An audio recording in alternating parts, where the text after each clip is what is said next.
Hello, everyone, and welcome to another edition of Mormon Stories Podcast. I'm your host, John DeLynn. It is November 7th, 2018.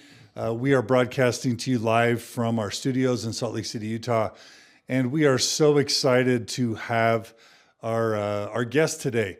This is someone, Helen Whitney is someone that I've wanted to interview at least for 11 years, if not longer. She is a world-famous documentary filmmaker. Several of her documentaries have been shown on PBS. And the one that will be most familiar to our audience is a documentary film called The Mormons, which I believe was released around 2007. It was a multi-hour, in-depth look at Mormonism.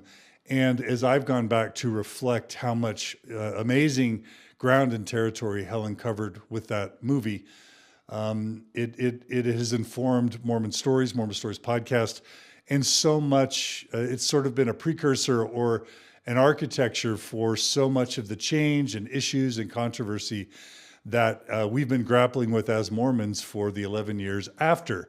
She interviewed Marlon Jensen, Jeffrey Holland, Boyd K. Packer, Dallin Oaks. She talked about LGBTQ themes, excommunication.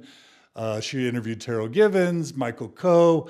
So much richness has come from Helen Whitney's gift to us as Mormons.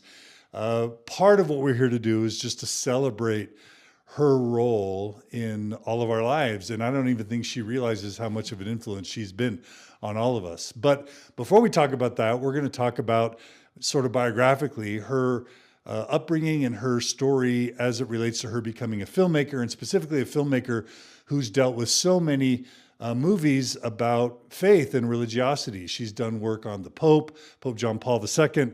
She's done work on faith in 9/11, on monks in the monastery. We'll talk about that, on the Mormons. And we're also here in part 3 to celebrate a new documentary film that she released earlier this year called Into the Night, which deals with mortality. For me, my stepfather passed last week. We were all in the room when it happened. Today, the day of this recording, is the 2-year anniversary of Margie, my wife's father's death. We were all in the room when he passed. So my sister Gina died a couple years ago. So I've been hit personally with this notion of death and mortality and faith and how it all comes together. And of course, so many of you who are progressive or post-Mormons who maybe have lost your Orthodox views of the afterlife or of God or of heaven are now trying to grapple with, do I still believe in God? Do I still believe in heaven? Am I an atheist? Am I an agnostic? But what do I do with the fact that we all die and I may or may not have some confidence in the afterlife? Well, her amazing documentary Into the Night, which is going to be screened tonight at the Broadway, and which is available on Hulu, and she's hoping to fundraise for a sequel that is almost fully made, and she just needs a little bit more financial support to take her over the hump. Well, we're going to dive deep into this topic of mortality in part 3 of this interview, and so we're super glad that you on Facebook can join us. We hope that you'll send us questions about her life as a filmmaker, questions about her documentary, The Mormons, and any feedback you want to share with her or questions you have with her, or if you just want to thank her and celebrate her for the role she played in your lives, please post your comments or questions now on the Mormon Stories Podcast Facebook page.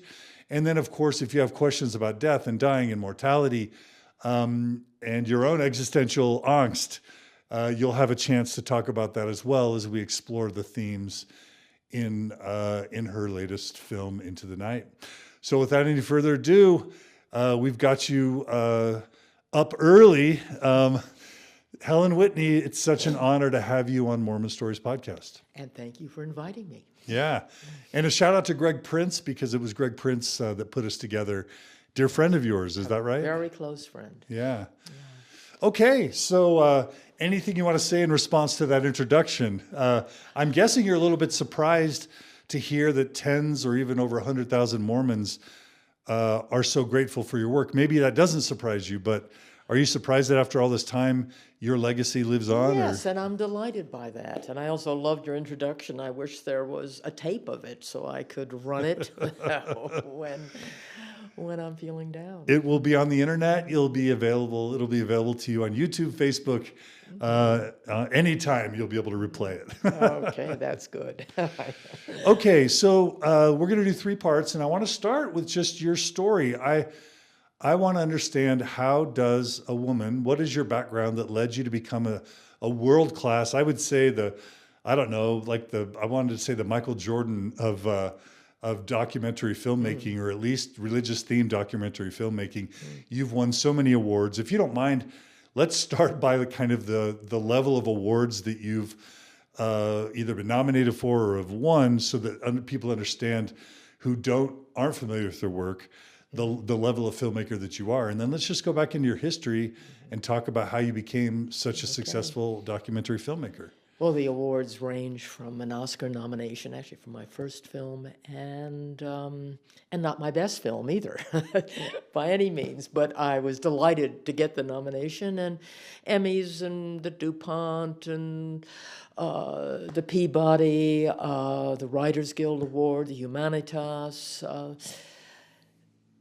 Just many, and some of those awards are really special. The Peabody and the DuPont really mean the most to documentarians. They really do. And though, of course, being nominated for an Oscar is quite delicious. Which one of your films was nominated for an Oscar? It was an early film. It was about a day in the life of a newspaper, the beginning part of my career when I did verite films. And it was not exploring any spiritual themes, and it was fun to make. It was a very early film, and I also remember the pain and sadness of losing. I had a close friend who said to me, who had been nominated the year before in the documentary area, and he said, "Helen, the losing experience is like an out-of-body experience. You will think that you have died and you're floating over your body in a car wreck." And I said, "Oh no, of course I'm not going to take this seriously, and it's all silly, and I'll just go out there and have a ball." Well, I got out there, and of course the whole town is riven with excitement, not about the documentaries necessarily, but they are excited, and I got into it, and I was so sad when I lost. But anyway, that's we'll come back to that. A long while ago. But anyway, I have been making primarily documentaries. There was a sort of 8-year hiatus when I actually made some feature films with actors, primarily for television, and that came out of having my first script chosen by Sundance, and that was a wonderful 8 years. But I went back to documentaries. But it began about, as I said, Where were you born? I was born in New York City, and went to school there, and ended up in Which borough? Manhattan, Okay. 79th Street, East Side. Manhattan. Yes, Manhattan. That's the real East deal. Side, That's the real deal. lived in something of a WASP bubble, and went to an all-girls school, Chapin, went to an all-girls college, Sarah Lawrence, a wonderful experience, Sarah Lawrence. And then I went off to graduate school thinking I was going to become a professor. And I chose Victorian literature. What grad school? University of Chicago. Okay, really quick. Were you raised with any religious sort of upbringing or not? No, and that was sort of interesting. My parents were Unitarian, which, as you probably all know, it's a wonderful religion in which the divinity of Jesus is not even mentioned, and God is rarely mentioned. It's universal principles. It's a religion with virtually no ritual, and in which Sundays are often devoted to the news of the day and how you would use your sort of your best self that you might find in church to react to those events in a humane and good way. But my piano teacher, who was a very important influence in my life, was Russian Orthodox. So she would take me off. Jew or Christian? Russian Orthodox Christian. Russian Okay. Orthodox Christian. And she would take me off to her church, which anyone who's been inside a Russian Orthodox church knows is filled with bells and whistles and incense and the cosmic drama of Jesus, and the crucifixion is writ large. So I had the Unitarians on one side and this rich Russian Orthodox church on the other, and never the twain did meet, but they both left a profound imprint on me. So as a child, adolescent, and young adult, would you have personally grappled with questions like, is there a God? Was Jesus real? Did he die for us? Did he get resurrected? Where do I go when I die?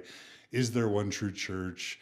Is the Bible God's word? Like, were those intellectual questions or spiritual questions? Some of them were, because I had, this is quite personal, but people who know about it, I had quite a dramatic experience at the age of 11 when both my parents died within 3 months of each other. So the big questions came about meaning, less religion than, wow, what is this all about?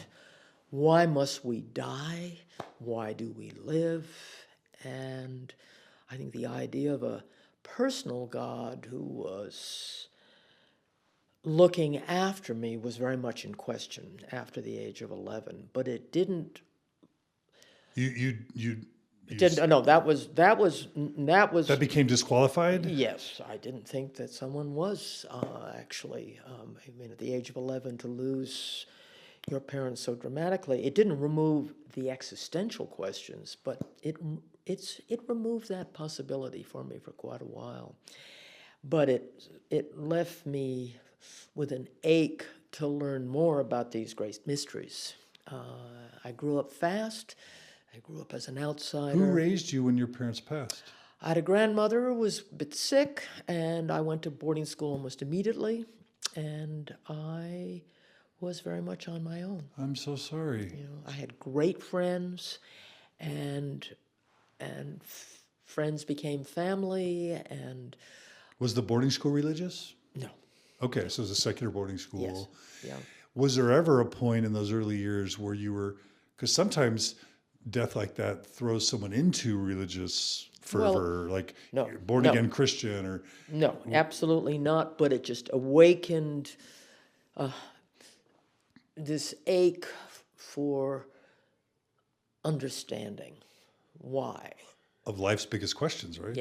Yes, and when I say this into the night, death is our first and last question. Why? And we ask it with the same amount of rage, incomprehension, fury, awe, bewilderment at 6, at 11, and at 60.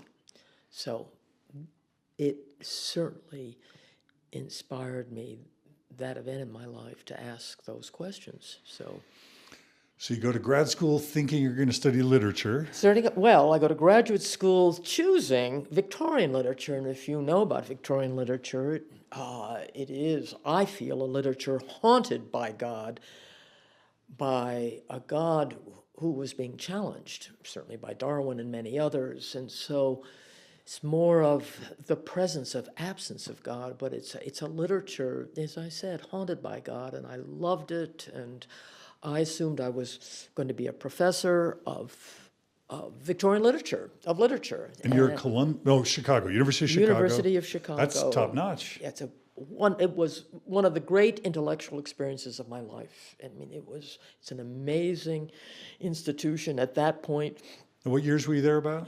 65 to 69. Was that around the riots? Yes, and I participated in them full stop, but I also fully participated in its intellectual life, and it really is different. It's sui generis, University of Chicago. There was no football, none whatsoever, there might have been 3 fraternities, but it was considered so embarrassing to even join one that I think they're totally empty. And what kids did was go to one bar, and they usually met up with their great professors, and Saul Bellow and David Green were all there, and we talked after class. And parties were largely about talk as well as dance and drinking, and it was a vivid intellectual life, the likes of which I've not experienced since. I mean, University of Chicago is like no other university, I don't think, anyway. And late 60s was a ferment also. Bobby Kennedy would have been assassinated, Martin Luther King. Yeah, I think, yeah. Well, and we were demonstrating against the draft, we were demonstrating against Vietnam, and Nixon, 68, right? And all of that. And Chicago, it wasn't Berkeley, but there was a strong presence of dissent, and it was a very alive time, but it was intellectually a very alive time for me. But anyway, the road to teaching and at least a life in academia was just turned on its end when I was in New York for vacation, and I met an extraordinary man, a larger-than-life figure, someone who had been friends with Edward R. Murrow, who was 40 years older than I was, and the executive producer of the White Paper series, and he and his soon wife, Pam Hill,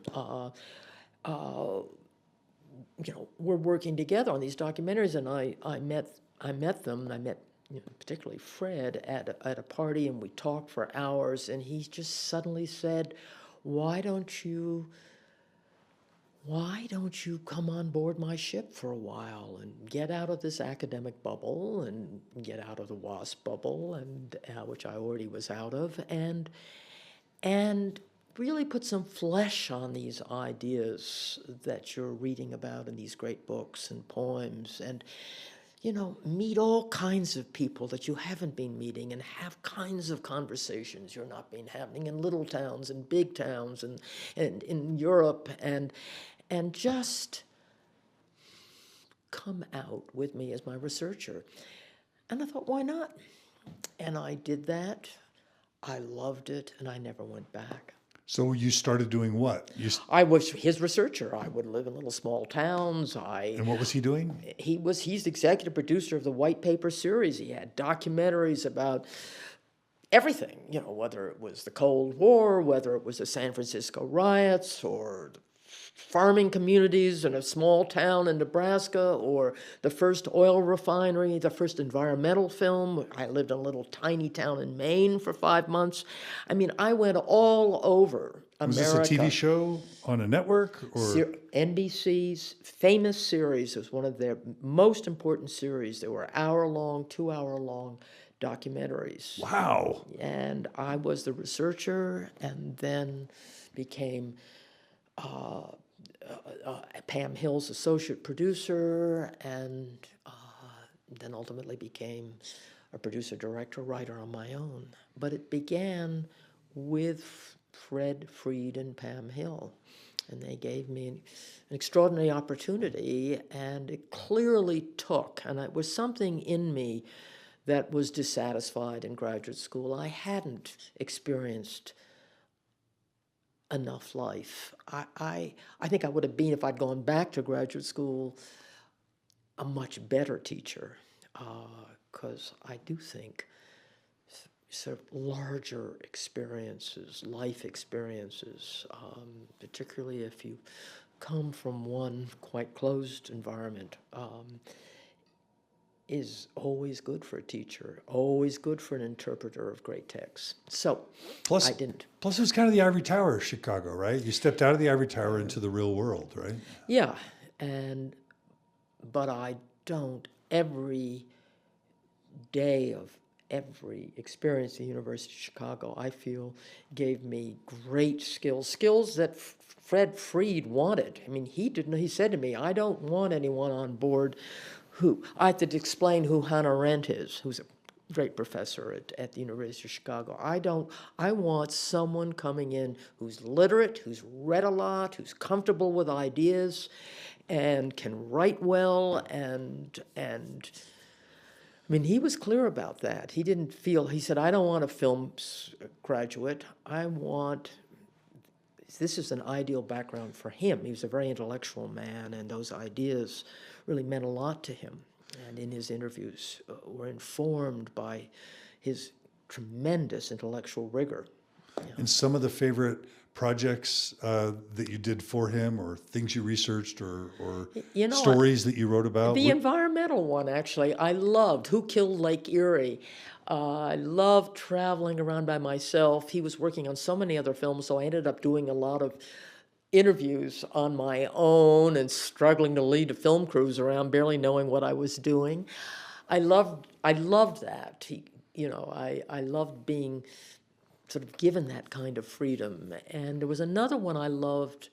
I can't remember the title of it, but it really was looking at the reaction to an oil refinery coming into a small Maine town, and it was a subtle film because it was exploring the class divisions in environmental issues, that a lot of the richer folks were furious about this oil refinery because it was interfering with their beautiful views and the landscape, and the much, Maine at that time people were underemployed, not unemployed. And they would say to me, but you can't eat the scenery.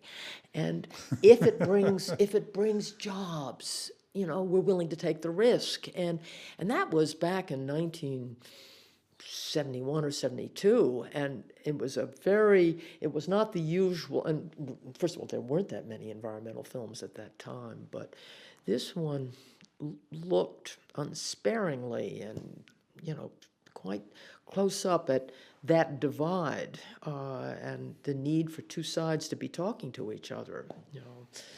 So this is a level of depth in journalism that maybe we're not as familiar with today. Mm-hmm. Is that true? I think so. I mean, we didn't know about sound bites then, the 50-second, compress everything you have to say, or the minute and a half. And that's why I love, those began to go and on the networks first, but not on PBS. And my home, PBS, for the last almost 30 years, 25 years, they certainly allow me to explore in depth people's thinking.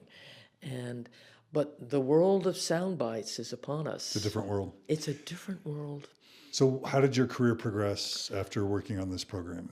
You were there for how long? I was there as Fred's researcher. He died. I became the associate producer. I stayed at NBC, and then I worked briefly, but it was wonderful, on a little interview show called Comment, and we had 5-minute interviews with people.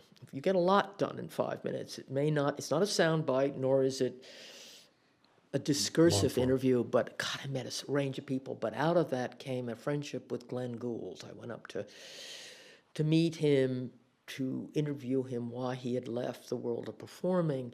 And it was the beginning of a friendship that lasted really until he died. So that was, and then I went back to ABC and was pushing Pam to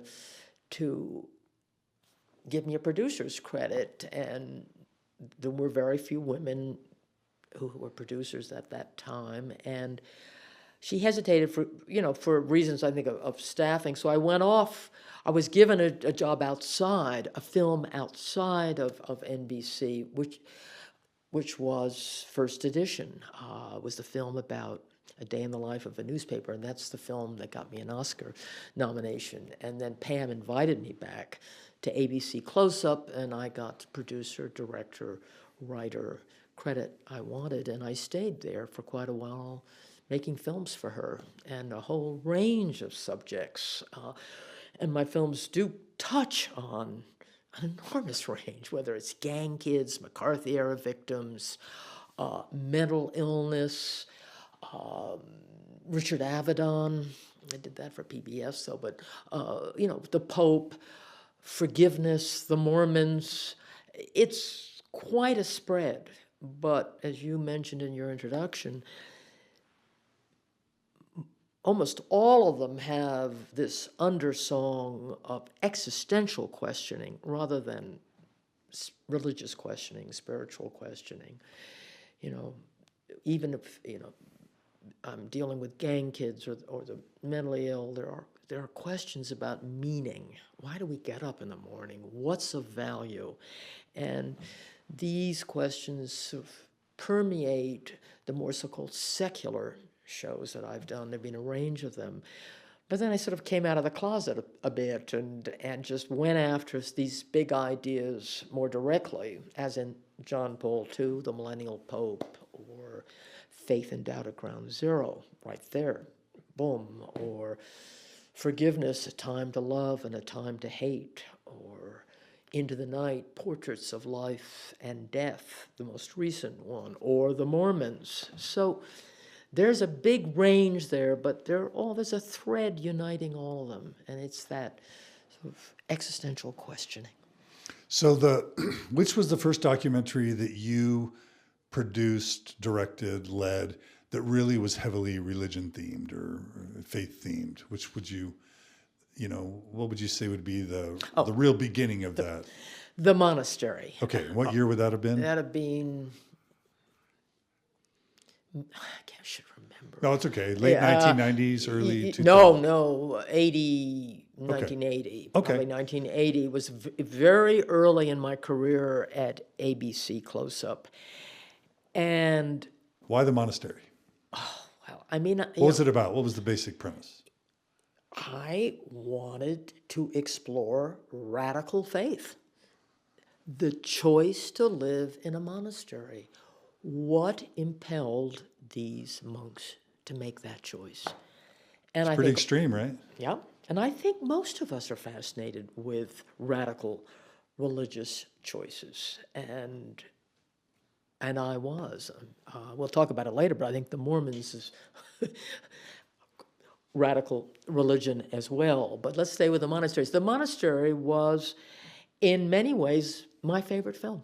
Out of all my films, it was, first of all, the only film I made that was problem-free.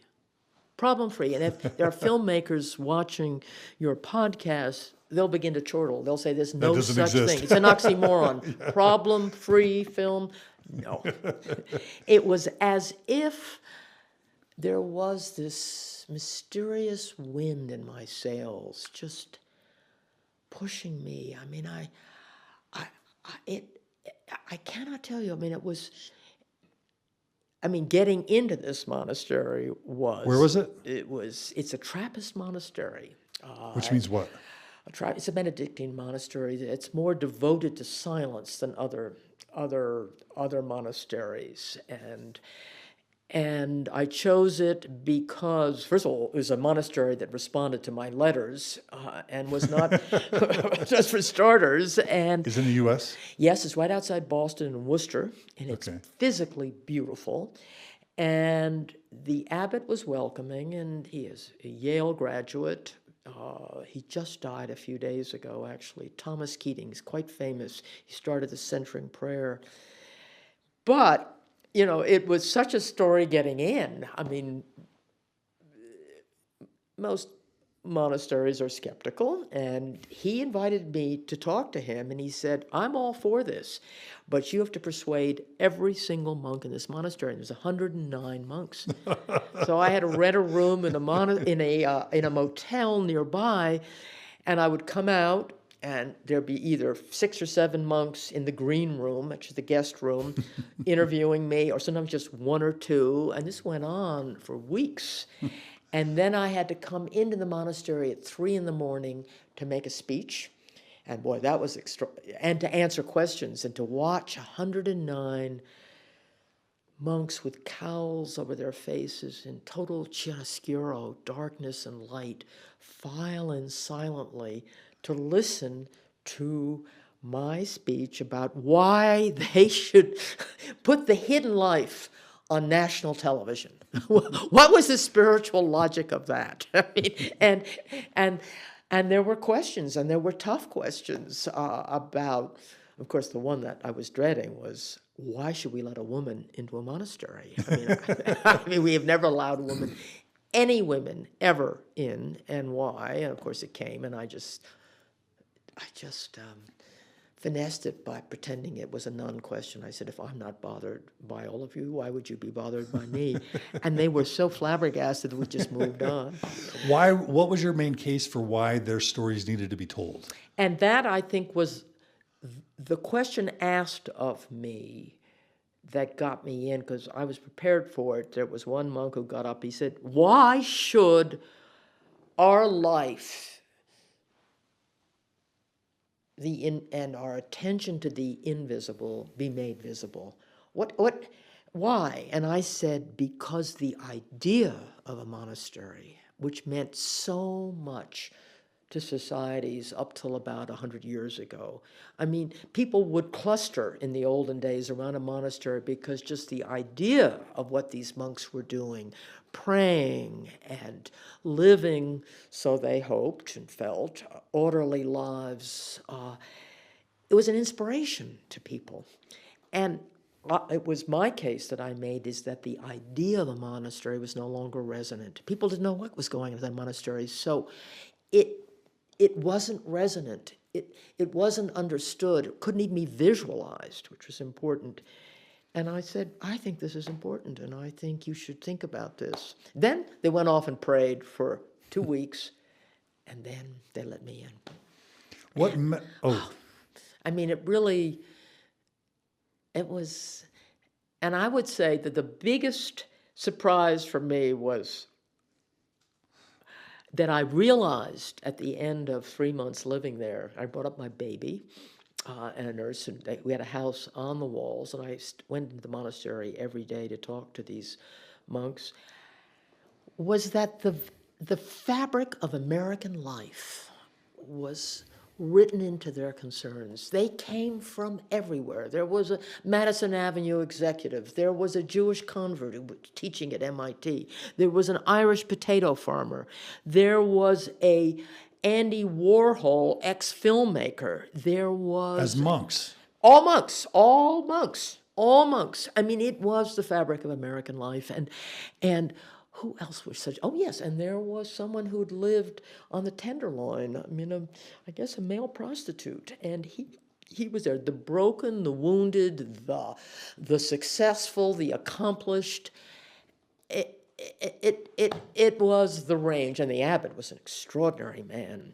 You know, a graduate of Yale Law School, brilliant, thoughtful, a face out of a El Greco painting. I mean, he was just terrifying looking, in the sense that he was sort of just what you'd expect, haunted and ascetic, but he was juicy and warm at the same time. So anyway, that was just seeing how their concerns, their lives were really intimately bound up with all of ours, and that the monastic journey really was the human journey writ large. I mean, it really was. How? It really was. I mean, Because they're grappling with the hardest questions? They're grappling with the hardest questions, but they just don't turn them off. You know, we kind of have a question pop into our head at 3 a.m, and we think, oh my God, I think I'll go to the icebox and have a glass of wine, you know, and I will stop thinking about that. And which is why I love Philip Larkin's poem so much, O Ba, Dawn, because if you know that poem, he wakes up at dawn and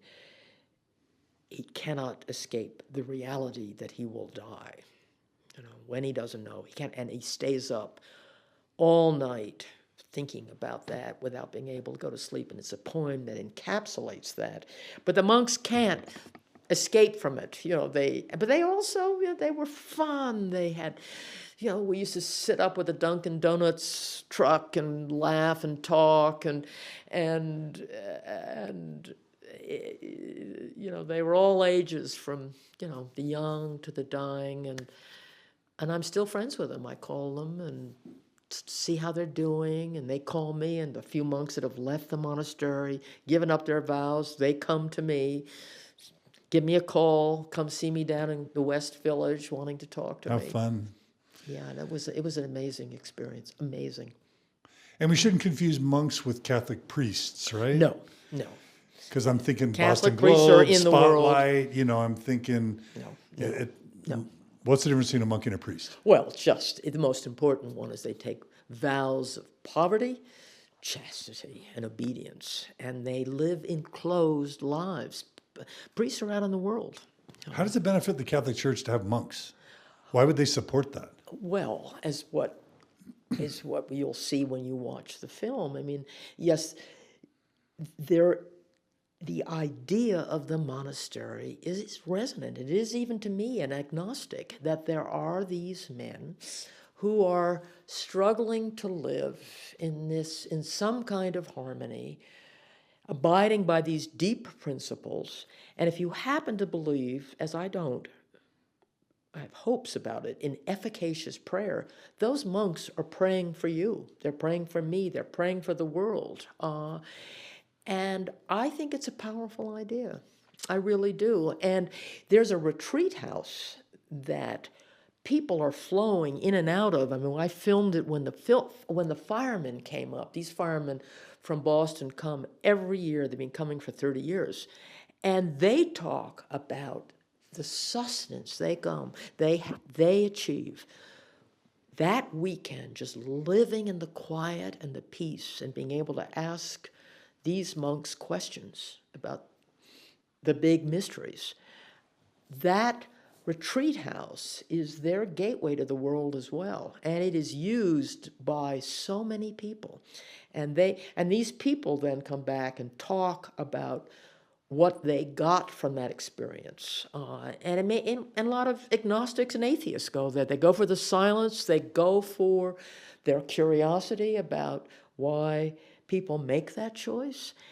And sometimes a little of it, as the fireman said, just rubs off on them. So. Love it. Okay, so the name of that film is? I'm never great with titles. Could someone still see it if they wanted to? Is it available somewhere? The Monastery. Okay. And it was put on ABC, and actually it's a wonderful story about its length. And then ABC sold the company. So I love this film. If people contact me, people are always writing me for copies for this film. I mean, it's really an underground hit. I still get 6 or 7 invitations a year just to speak about it. It's passed on as a VHS, and it's got a cult following. It's got a cult following. So if and someone please wants to see write it, me. Yeah, they'll write me or just contact me on Facebook or write me on Into the Night a doc for documentaries.com. Or contact you. And you'll help them watch I will it. help them. Okay. This, all right. This, I believe, I have a special feeling for this film. I really do. Okay. What was the next major religious-themed film you made after The Monastery? Good question. I guess it was the Pope. Okay. I guess the Millennial Pope. So people won't remember Pope John Paul II. Many of my listeners, Really? They might remember Benedictine. Now, of course, we're paying attention to Pope Francis. God, John. But growing up in the 80s with Reagan, Pope John Paul II was a huge deal. Huge deal. He was of epic size. I mean, this is a man. He's charismatic, right? Charismatic. This is a man. Polish, right? Polish, whose life intersected with every major event in modern history. From World War I, World War II, he was in Poland, the Holocaust, and the fall of communism, which he played a role in. He was born in Poland during World War I. He got his vocation in very early on, but he was an actor first of all, very attractive, charismatic. Became a priest during the darkness of World War II when he had to hide away from the Nazis, and then he became a bishop, and he stayed in Poland during the occupation by the Russians. Cold War. And he became one of those rare bishops in Poland who was brave enough, he would say not brave, and not sufficiently brave to offer a friendly gesture to the Jews. And then he became, bishop and, an archbishop, and then he was chosen. I'm trying to remember the year. I think it was in the early 80s. And he was a force. He was a force. No other pope, I feel, made the inroads that he did to the Jewish community. People were worried. My Jewish friends were worried. He came from Poland.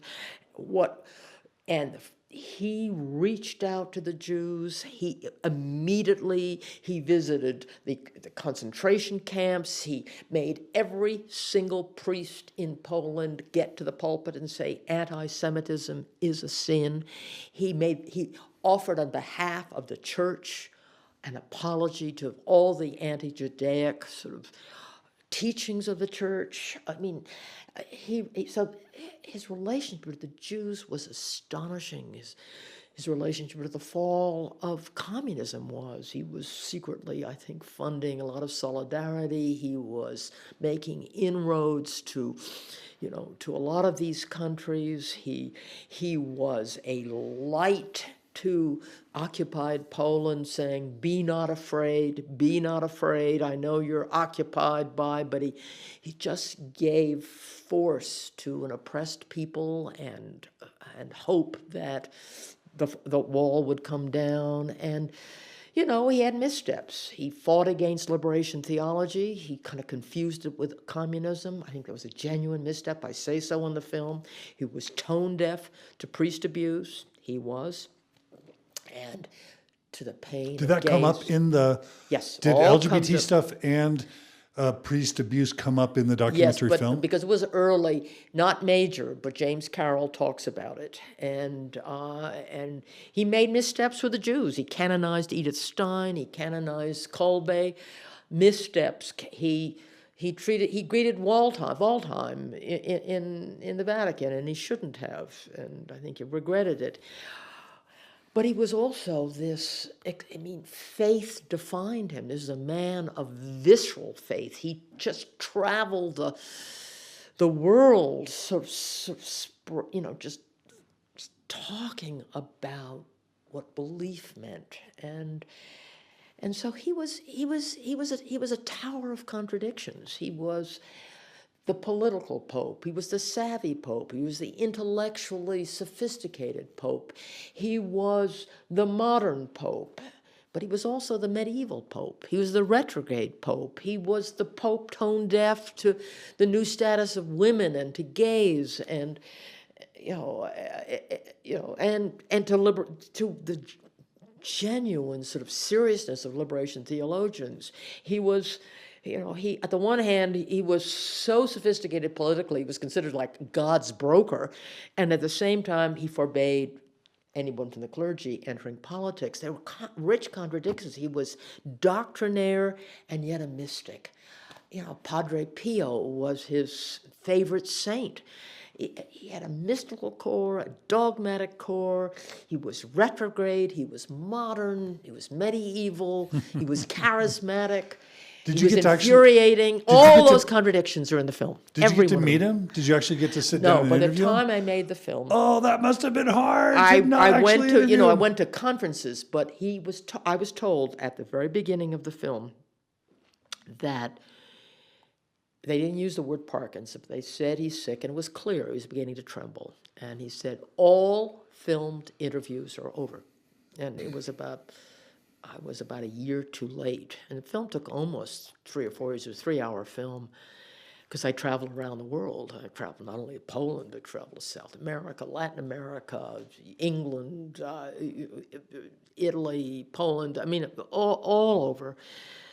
But So I decided I would circle this Pope with the childhood friends, his closest friends, his, people in the acting troupe, the people who knew him well before he became more removed and detached. But I was as interested in this Pope as I was interested in what he meant to the modern world, the challenge he presented. And again, the idea of him was as interesting to me as the reality of him. And I think we came close to it. There were a lot. One of the most important voices in the film became a close friend of mine, and he was a personal friend of the Pope. And he was this juicy, delicious Graham Greene kind of priest. He knew the Pope when he was just a lowly kind of priest in a parish in Poland, and he came to America to travel around, and Lorenzo took him all around, and they remained friends throughout that period, and he visited him at the Vatican. And the fact of this friendship with this irreverent, funny, incredibly smart priest who doubted, whose faith was inflected with doubt, was such a powerful advertisement for this Pope for me. I mean, it really put flesh and bones on him. It really did. And I was fascinated by the Pope and these contradictions. I mean, even his faith. Lorenzo let me in on a secret that, and then I went back and I saw the writing on this. He gave a Lenten lecture once to the then Pope of before him, in which he talked about having had this mystical experience when he was early in his 20s that took him over. It was an extraordinary experience. It might have been connected to Padre Pio. I can't remember, but he wrote about it, and he gave this lecture to the assembled people, and then he confessed in this lecture that he'd never had quite that powerful sense of God's presence. God wasn't absent, but I had this feeling of the Pope trying to recapture that powerful experience of God being present as if he was next door and in the room, and not being able to do so.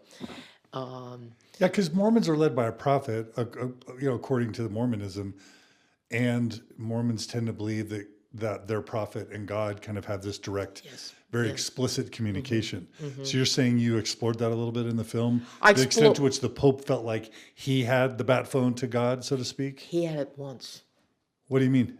He had this, as I was saying, he gave this Lenten lecture, which I got a copy of, to the then Pope, in which he acknowledged having had an extraordinary experience. It wasn't visions, just that God was totally real and present to him, but he'd never been able to have that experience again of that closeness. It wasn't that he doubted God's existence, and wasn't that he doubted God's presence in his life, but he never had that mystical, fiery moment again, ever. As Pope. He never had that again. He never had it after that moment as a priest. That's got to be hard to be the leader of a global religion and be saying, "Hey, God, where's the communication? Where's the more direct communication?" Well, I mean, it wasn't that he was saying that fiery moment he didn't have, but he felt the reality of God's presence always. That's what I'm saying. I mean, it wasn't like, I think what's come out about Saint Teresa, the woman who went to India. Mother Teresa, right? Mother Teresa, sorry. She is a saint now. Yeah, of course. Yeah, but you're right, Mother Teresa. Just so my audience knows who you're talking about. But that is the way to describe her. We only learned 10 years ago, 15 years ago, through the letters she was writing to her best friend, that she did not have any word from God at a certain point, and the dryness continued for decades. I mean, God was absent, and I think it was stunning to people when these letters were published. And of course, as you said, I mean, the loneliness of making this radical choice, which she did make, to settle India do the work she did and not have that affirmation in a daily sense or weekly. So those letters are worth revisiting. Yeah. You know? And I will add that in the monastery, just to go back to my favorite film, there were monks in that monastery. One in particular, and there's a long interview with him, who had not felt the presence of God for at least 10 years or 15 years. And imagine the seriousness of that. I mean, you have bet everything.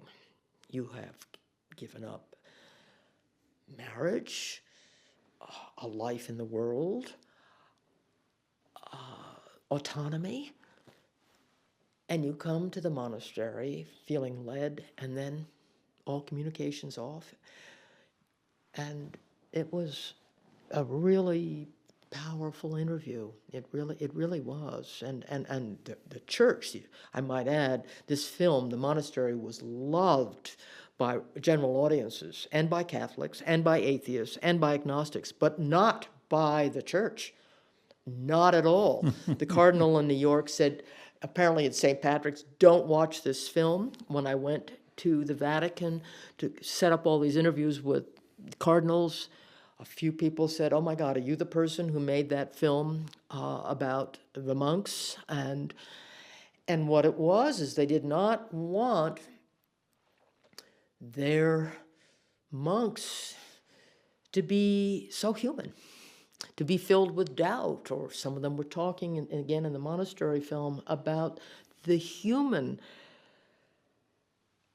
desires that, as well as the spiritual ones that led them to the monastery. Some of them talked about being a homosexual, and the difficulty of that in the world, and that it was much easier in the monastery to renounce that. I mean, all this richness of what it means to be human was explored by the various calls of these monks. I know I've gone back to the monastery, and let's return to the Pope. Right. Yeah, well, I think a lot of our listeners are going to be able to relate to that theme of not feeling God's direct presence or communication. I think either a lot of those, a lot of my audience was either super devout once, but then had a crisis of faith at some point, or they tried to make Mormonism work, and it never worked. But either way, I think a lot in our audience are going to resonate with this idea of trying to communicate with this God you've been talked about, and then not getting the communication back. How have you ended up making sense of that when someone like the Pope or Mother Teresa or these monks, when you hear them talking about trying to communicate with God and not getting a response back? In your view, how do you make sense of that? I think it's a mystery, and I'm not dodging your answer. I wouldn't want to reduce its complexity to any one answer, and certainly not psychological either. That's the temptation to say that's the it was just temptation. Interpretations or neurochemicals. Absolutely. But you don't want to go there. Why not? I don't want to go there. I think it's an insult to intelligence to be able to say with any certainty, wrap your arms around these great mysteries. And some of the great scientists, and you'll see them tonight and into the night, Portraits of Life and Death, say the very same thing. There are atheist scientists who say, look, I don't believe, there's a divine plan or whatever, but for me to fully wrap my arms around this mystery of why we live and why we die and what happens after death, no, I'm not going to go there.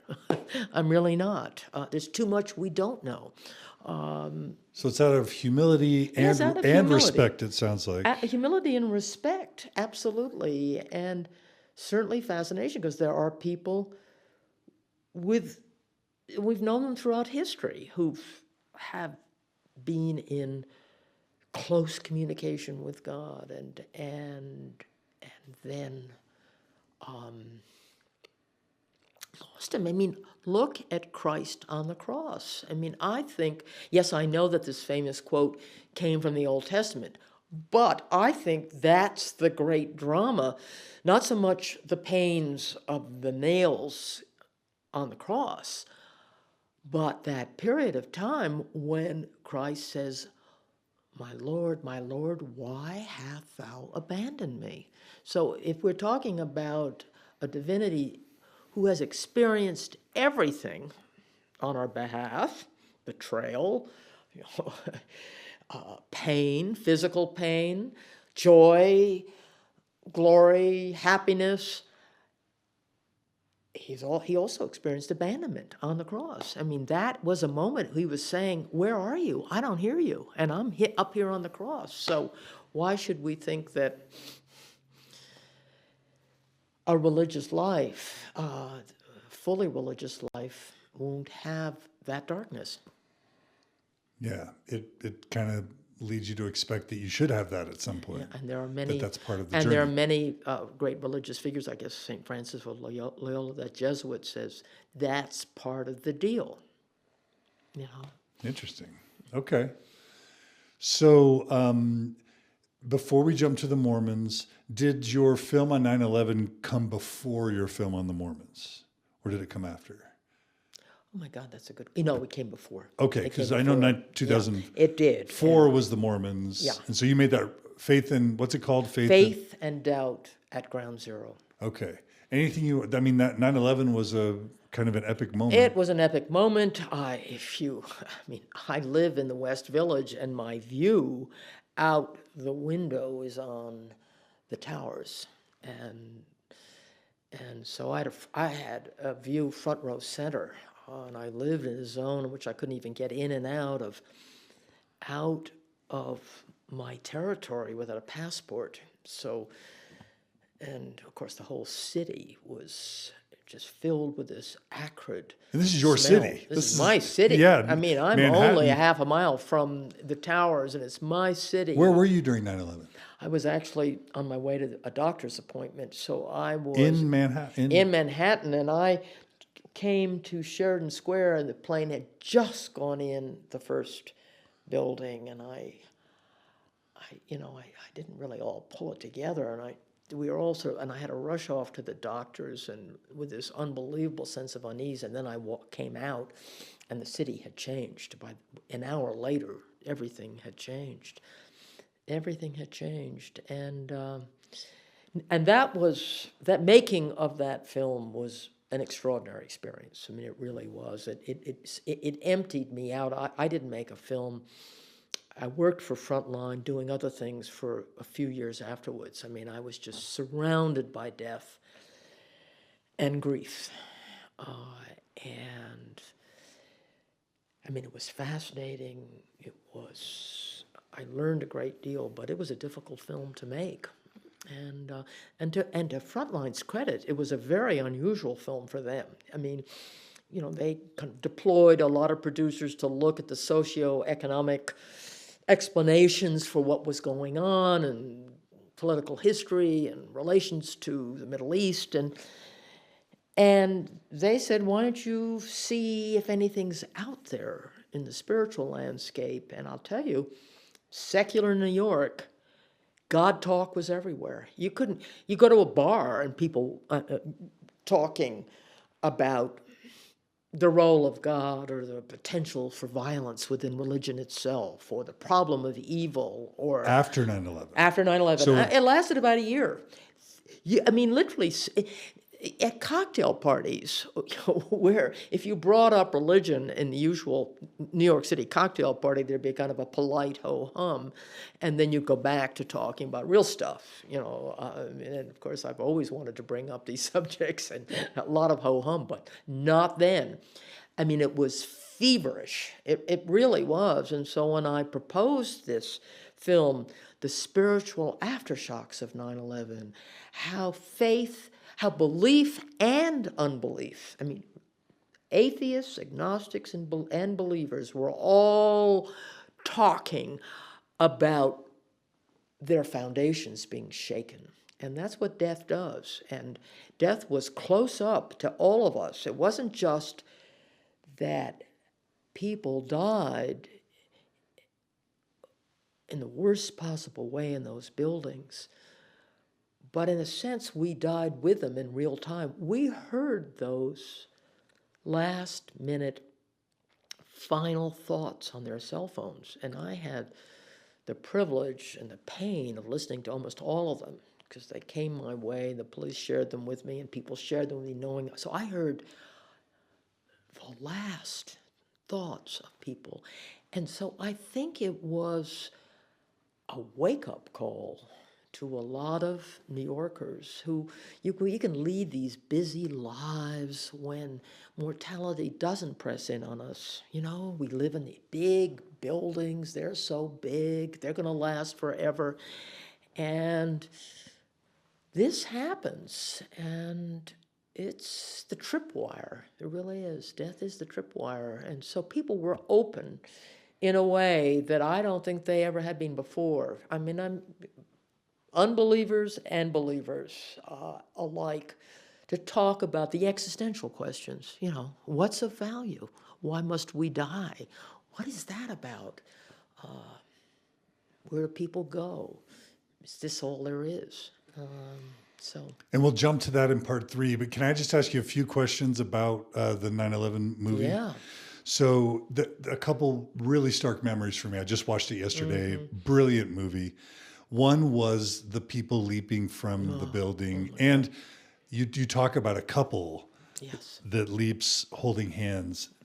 Talk about what would you talk about that? So the fires are ascending up the tower. The fires are ascending. I saw a lot of people leaping out of windows, but this in fact happened. It wasn't just folk legend. And 2 people leapt out of a window together, hand in hand. And when I came to the end of the film and I felt that I'd said everything, there were 3 big chapters: the role of God, how it challenged belief and unbelief, and all the Theodicy questions about God. And then there was the problem of evil. What is evil? You know, it's a word that means it's a powerful word, a dangerous word. And are we talking about evil in a different way after this? And then the potential, and then the role of religion, the potential for violence in the heart of religion, that lust for the absolute. So I felt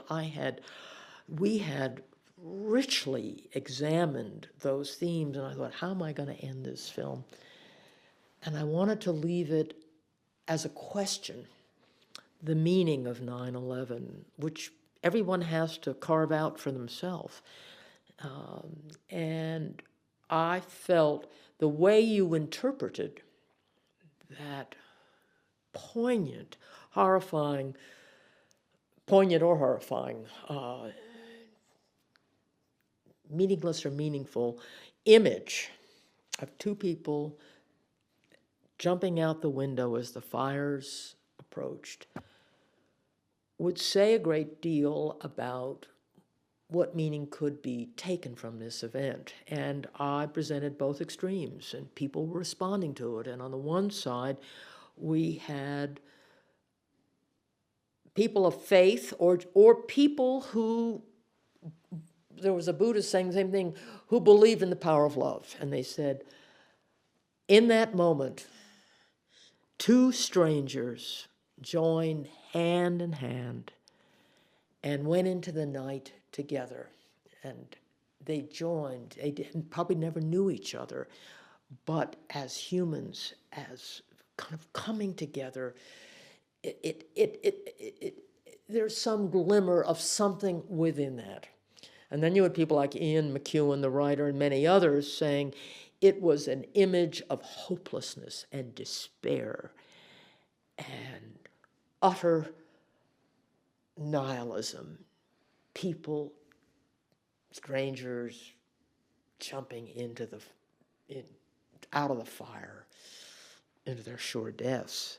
But then Lorenzo ends the film and says, he's the photographer, right? No. A wonderful.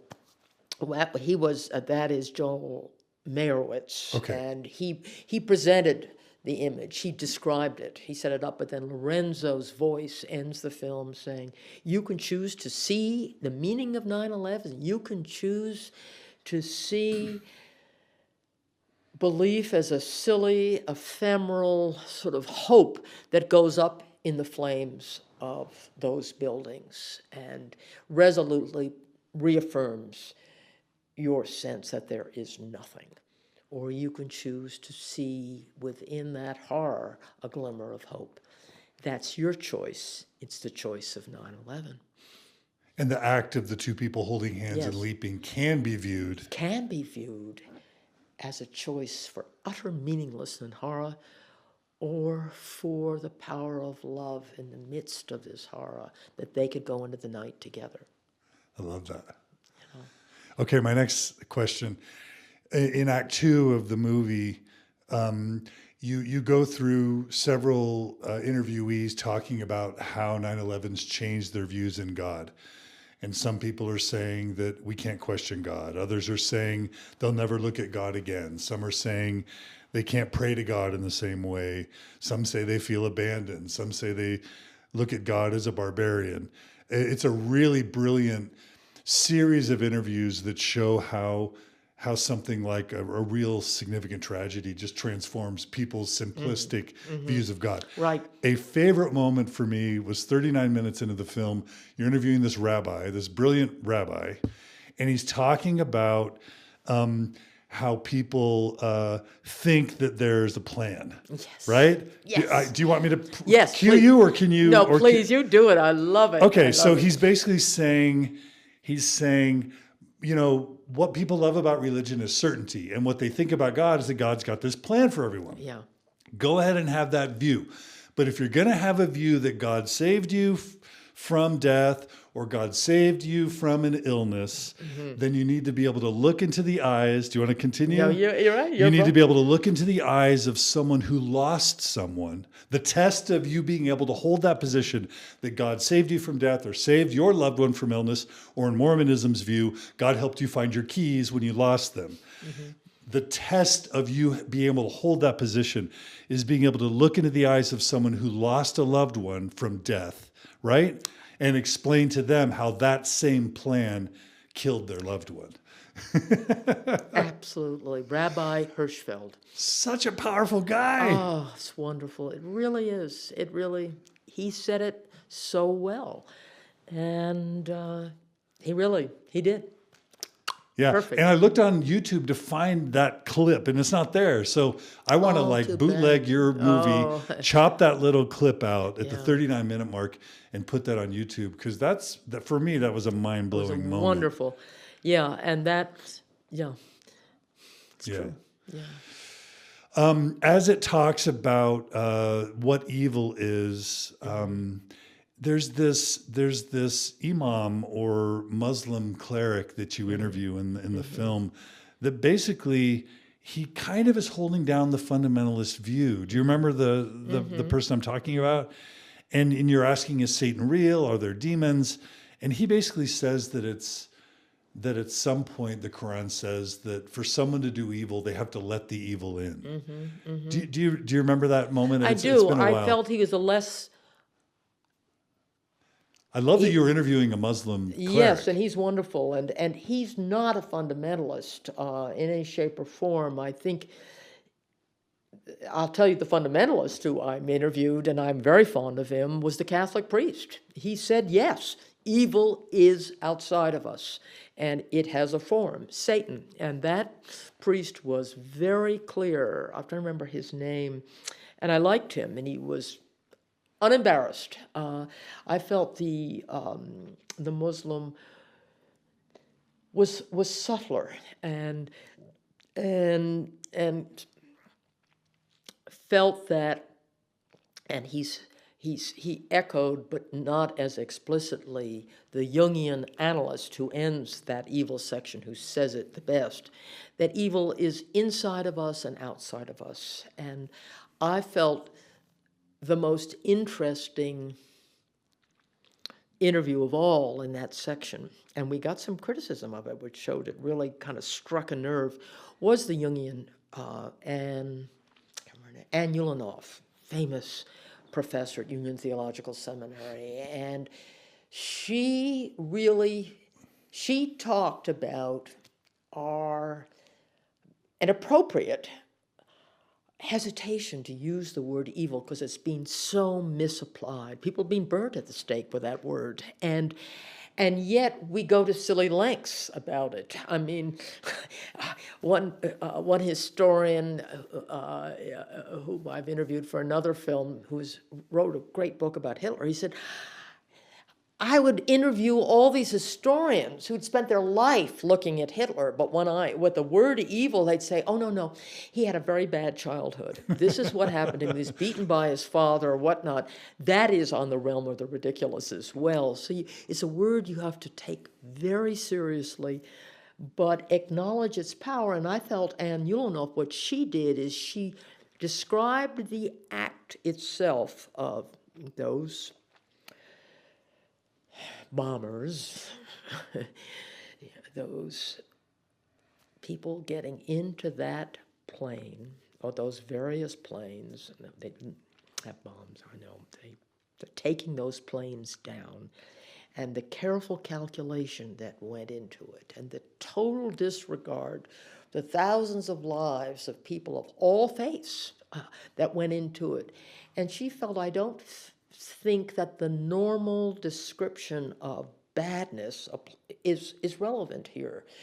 You know, poverty, ignorance, a bad childhood. She's something else. And she quotes St. Paul saying, principalities and powers. And what she was talking about, she was really saying we need to have a more capacious understanding of evil. It isn't some physical being out there, but it's a considerably more powerful and reducible than a bad childhood. You know, the explanation for it. It's both inside of us and outside of us. And I felt that her interview I was very proud of that. I really was. And there were a lot of liberals who wrote in saying, my God, she's saying that evil exists, and how that, you know, all the dangers that she was averting. And she said, no, it's more complicated than the secular humanists will have it, than the fundamentalists will have it. It's more complicated, and it's a word we should use very carefully, but we can't excise it. So, another super powerful part of that movie was a statement that an interviewee recounts attributed to Vladimir Putin. Oh, do you remember? Yes. Where Putin is commenting on radical Islam. Mm-hmm. And do you remember the comment? Do you want me to give you my paraphrase of it? Give me your paraphrase. They see us as less than dust, or something to that effect. Yes. How do you come away from studying 9/11 and Islam in depth without loathing religion, right? And without seeing that religion, you know, and that's what a lot of the new atheists did, Hitchens, Dawkins, Harris. They came away from 9/11 saying religion is the problem, religion is the evil. And you know, and Putin's statement that radical Islamists or whatever view us as dust or less than dust. He has no sense of history. I mean, every religion has gone through this fundamentalist phase. Everyone. I mean, my God, the sins of Christianity, the sins of Judaism, the sins of all the major religions. And I feel the darkness is not within religion, it is in humanity. The lust for certainty, the lust to know what happens after we die. This is what precedes religion and in part shapes religion and creates religion. I mean, I'm all with Harold Bloom on that. He ends the whole Mormon series talking about that, how Mormons deal with certainty. But at the same time, this lust for certainty, which kind of is the groundswell of religion, of knowing what happens, of giving meaning to the meaninglessness of what we think things are, is also the soil for great beauty and churches and great music and comfort and the greatest narratives. I mean, so it's But that lust can lead you into very dark places, and you see that in Into the Night. I remember that sequence, which we'll talk about later, in which the fear of death and the need for certainty around it led this jihadist into a very dark place. So I don't see it as religion. I think religion encodes it. I see it as intensely human. The human condition is to crave certainty. So what I hear you saying is religion sort of is the manifestation of the best and the worst of humanity. Absolutely. Is that what you're saying? Absolutely. It's not the enemy. No. It's not the Definitely savior. not.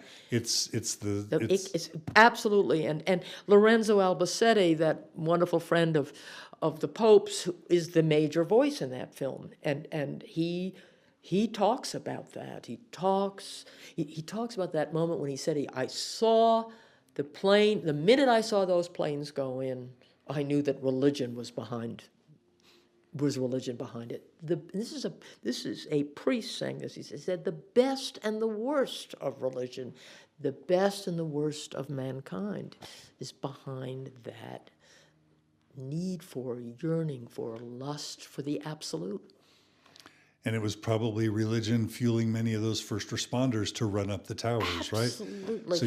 So or not, or just what many people believe in, that love is the great narrative, and it joins all of us, and we are all bound in some profound way, and that God is not needed for that epiphany or that inspiration. I mean, a lot of atheists and agnostics feel that's the narrative that sustains them. There was the last thing I'll say about that film, the 9/11 film. There's a rabbi who integrates into his spiritual practice. Mm-hmm. He creates a song or a prayer that's a song that incorporates some of the statements made on some of those phone calls by the people that were trapped in the towers or in the airplane moments before they died. And he basically made the point that if there's any goodness in our faith, somehow it's inextricably woven to those sorts of prayers made, or those statements made, those pleas made by the people on those phones to their loved ones right before their death. Can you talk about that just a tiny bit? Absolutely. I mean, those final messages were, Give some examples. Most of them. Well, I'll make my point and I'll go back to the examples. I think what was truly surprising to me, and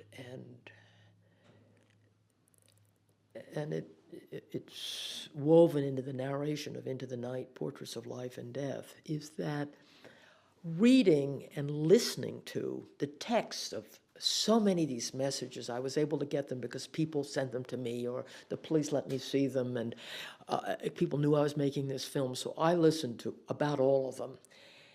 Very few of them invoked God. One in particular, I remember, that's how few of them, and there were a lot of believers who were calling in. One I do remember, he asked his sister to read this 23rd Psalm as the flames were coming towards him. And they read that psalm together, and then there's silence. Most of those final messages were about love. They're about, tell the kids that I love them. Tell Johnny that I wished I'd forgiven him. Tell my mother that, she meant everything to me. I mean, there were messages of connection, of human connection. At that moment,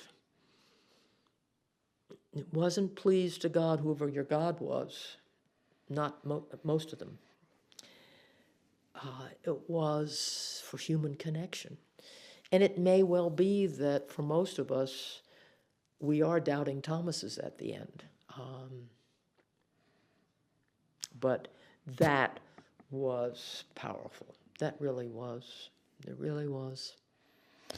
Yeah, I think if you really had to distill religiosity down to its core, it's about human connection, whether it's the community you need or whether it's wanting your relationship with loved ones to persist afterwards.